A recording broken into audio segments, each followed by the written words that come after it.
Higher math class 9-10 SSC ত্রিকোণমিতি MCQ 10 to 40 degree এর মান কত? ঠিক আছে, 10 to 40 ডিগ্রির মান কত? তাহলে এটা হচ্ছে কি আমরা কি বের করব কিভাবে? যেমন 240 বলা আছে না, 240-কে আমরা নিব হচ্ছে গিয়ে 10 90 ডিগ্রিতে ডিভাইড করব। তাহলে যেমন 3 নং 27, তার মানে 24, তো 27 হলে 270 ডিগ্রি হয়, বেশি হয়ে যায়। কিন্তু আমরা যদি 2 ইন্টু 90 ডিগ্রি প্লাস এটা হলো 180 ডিগ্রি, 180 ডিগ্রির সাথে আবার যদি প্লাস কত করলে আমাদের 240 হয়, 60 ডিগ্রি। তাহলে এইভাবে নিব। তাহলে এইটা যেহেতু 290 ডিগ্রি, এটা হলো দুইটা 90 ডিগ্রি, তার মানে হচ্ছে গিয়া 10-10ই থাকবে, 10-10ই থাকবে।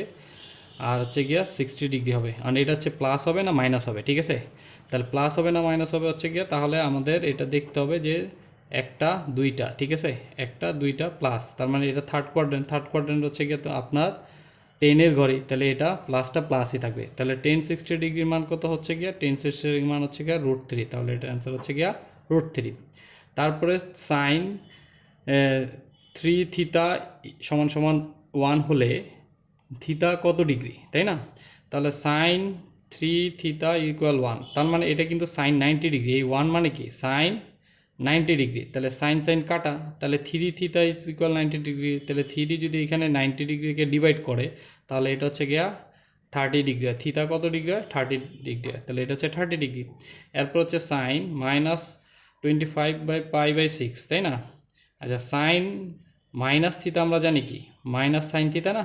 তাহলে সেই ক্ষেত্রে এটা মাইনাস যেহেতু এখানে আছে, তার মানে এটা হবে মাইনাস সাইন 25π/6, তাই না? এখন এটাকে কি করব? মাইনাস আছে, তাহলে এটা হচ্ছে 4/24 আর 1/25, তাই না? তাহলে 4π প্লাস π/6, 4/24 আর 1/25, এটা ভাঙানো হয়ে গেল। তাহলে এটা হচ্ছে গিয়া কি হবে? যেহেতু এটা জোড় ইভেন, তার মানে হচ্ছে গিয়া সাইন π/6 হবে। তাহলে π/6 এটা মাইনাস হবে না প্লাস হবে, এটা দেখতে হবে। তাহলে আমাদের কোয়াড্রেন্ট হিসাব করি, তাহলে 4π মানে এটা হচ্ছে 1 পাই, তো 2π 3π 4π, তার মানে এখানে। তারপরে এটা হচ্ছে প্লাস, তার মানে এটা এখানে, তা ফার্স্ট কোয়াড্রেন্টে পড়ে, তা ফার্স্ট কোয়াড্রেন্টে পড়লে তো অল সাইন। আর এটা হচ্ছে শুরুর মাইনাস, তাহলে প্লাস, এটা প্লাসই হবে। তাহলে সাইন π/6 হচ্ছে গিয়ে কি 30 ডিগ্রি। π/6 সাইন π/6 30 ডিগ্রি মান হচ্ছে 2, আর এই মাইনাস ছিল মাইনাস, তাহলে -1/2। দ্যাট মিন্স এটা গ নম্বর অ্যান্সার।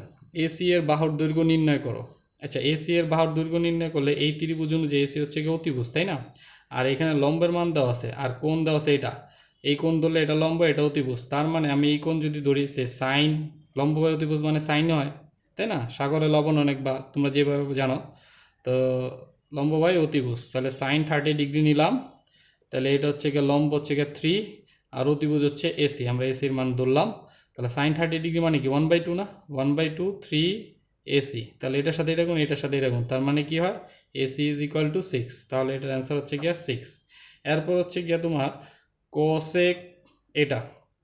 তাহলে কোসেক এটা যদি -π/3, তাহলে কোসেকে -π/3 কি মানে? কোসেক মাইনাস থিতা সমান সমান জানি কি আমরা? মাইনাস কোসেক থিতা, মাইনাস কোসেক থিতা।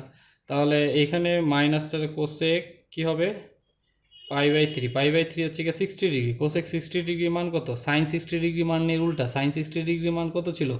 সাইন 60 ডিগ্রির মান হচ্ছে গিয়া তোমার √3/2 না? তাহলে এটা হবে হচ্ছে গিয়া 2/√3, আর এই মাইনাস ছিল বিদায় এটা এখানে মাইনাস হবে, তাই -2/√3, তার মানে হচ্ছে এটা হচ্ছে ক অ্যান্সার। আল্লাহ হাফেজ।